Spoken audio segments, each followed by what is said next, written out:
Hello, today I'm in Opel Insignia. In this video I'll show you how to set screensaver on radio Android. In the beginning, take a look at the screen display and go to menu. Now enter car settings, display, set screensaver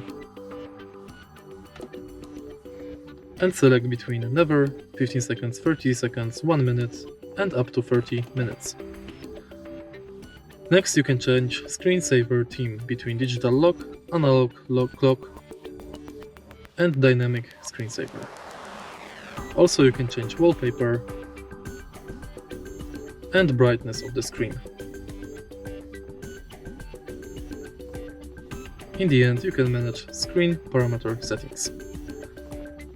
If you find this video helpful, please leave like, comment and subscribe.